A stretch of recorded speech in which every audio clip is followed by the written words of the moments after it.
terus ada lalu ukhuwah, ada qalbun wahid. Ini lebih mudah, lebih sulit. Kalau kita sadar lebih mudah, karena hanya hati satu hati. Sedang kita punya tugas hidup berbagai macam kehidupan. Maka dengan qalbun wahid lebih mudah. Suatu contoh misalkan seorang dokter dengan seorang petani. Ini kalau runcang-runcung, ya ini justru terbengkalai tugasnya sebagai dokter dan sebagai petani. Tapi dengan qalbun wahid satu hati sebagai satu bangsa yang memiliki falsafah Pancasila dan sila pertama ketuhanan yang Maha Esa. Namun di dalam suatu ukhuwah persaudaraan umat Islam kal jasadil wahid, mengamal qalbun wahid satu hati, tentunya kita juga memahami tugas kita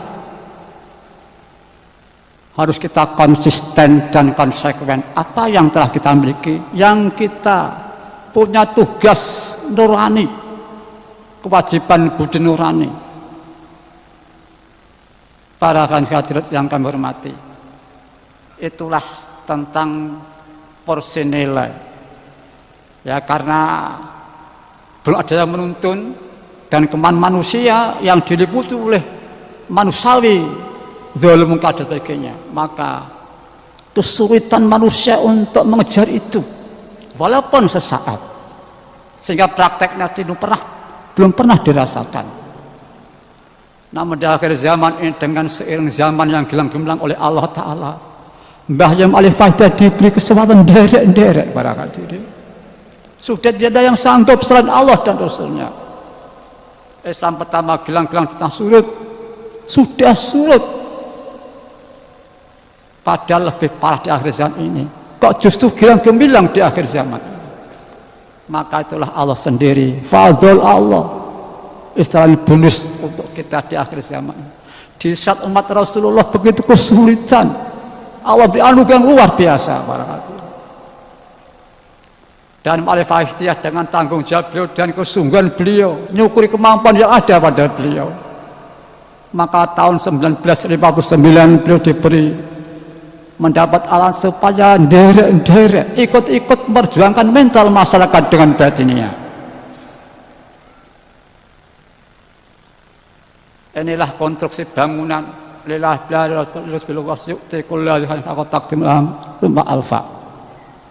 untuk alamin, untuk manusia, akhlak baik Allah, dari Allah beruk nafsuku dan qalbun wahid. Tentang nilai ikhlas tadi kita sering mendengar ulama, ikhlasul arifin, ikhlasul muhibbin, ikhlasul abidin. Ini karena kondisi manusia yang tidak mampu, kita berjuangnya tetap tidak mampu, karena Allah belum memberikan anugerah yang luar biasa di akhir zaman ini.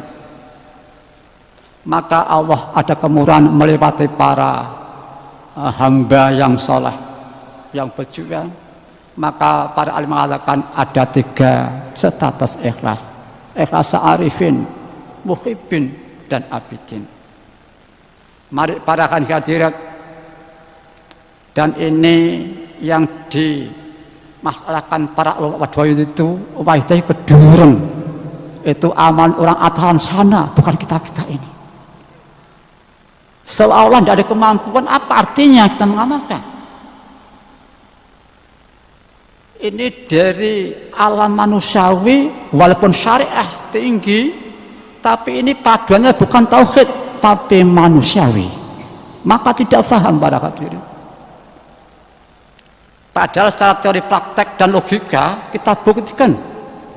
Ya maaf, ini sering saya matur ya, mungkin katakan dalam 1 detik atau 7 detik, hati hanya fokus ingat Allah semata-mata, hanya untuk Allah semata-mata, lillah lain tidak.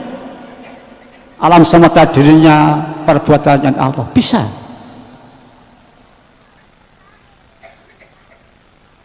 Ini untuk orang umum, apalagi orang khusus lebih bisa lagi. Orang umum yang punya akal, Bisa, walaupun hanya dalam 1 detik, 7 detik.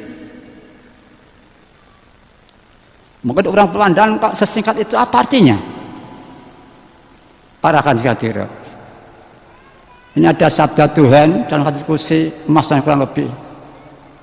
Ikhlas itu sirri setengah daripada seribu Allah yang kusimpan di hati hambaku yang kucintai.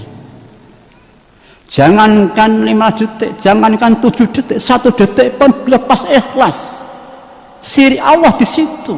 Bisakah dikatakan kecil pada hadirin?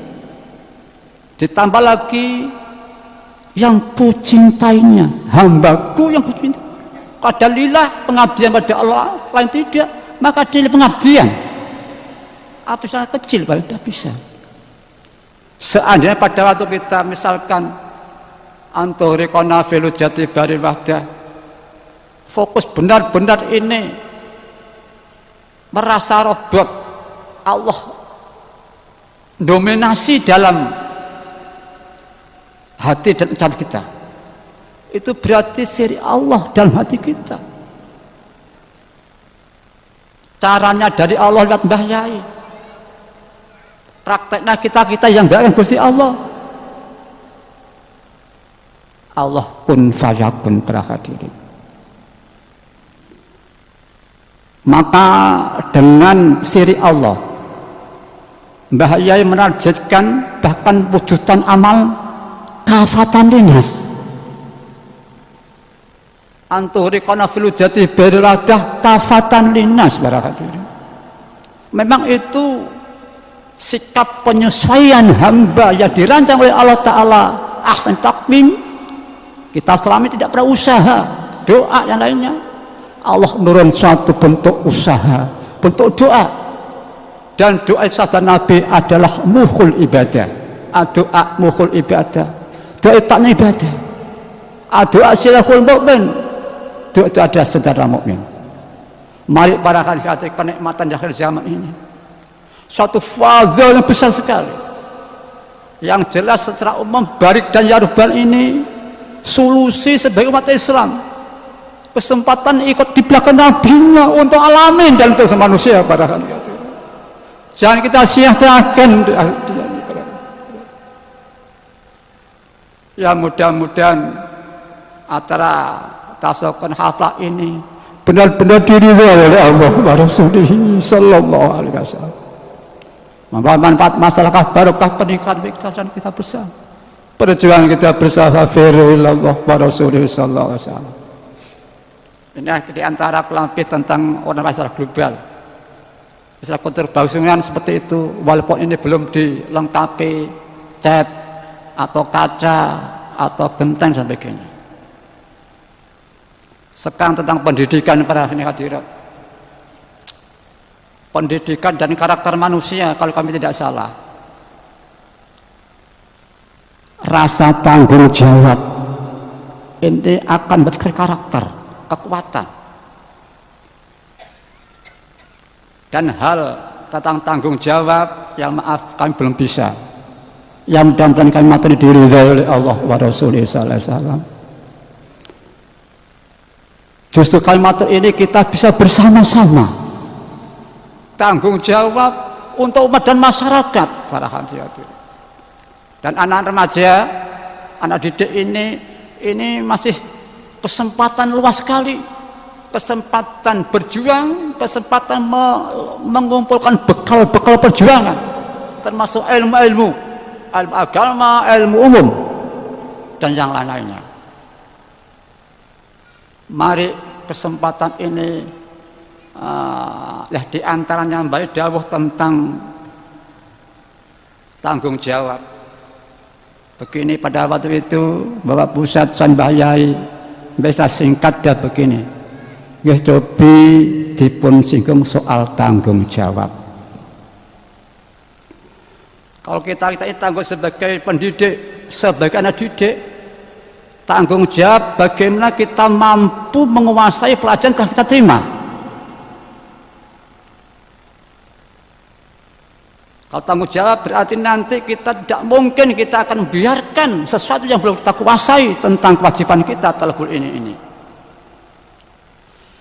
Dan ternyata tanggung jawab menentukan membawa keberhasilan suatu tugas yang sedang ditangani dan akan mencetak karakter, kemampuan di dalam menyelesaikan permasalahan kehidupan yang dihadapi.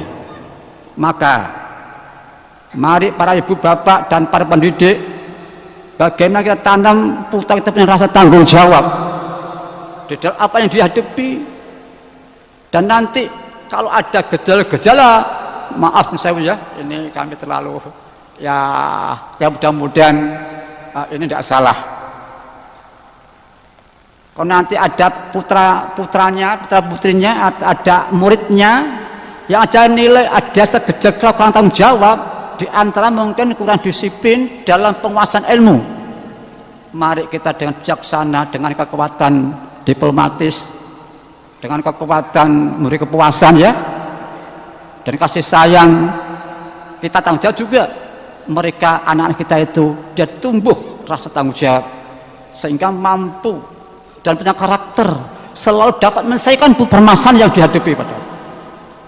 Ya sekali lagi mudah-mudahan kita diberi fadhil oleh Allah Subhanahu wa taala. Syad beliau Rasulullah sallallahu alaihi wasallam sehingga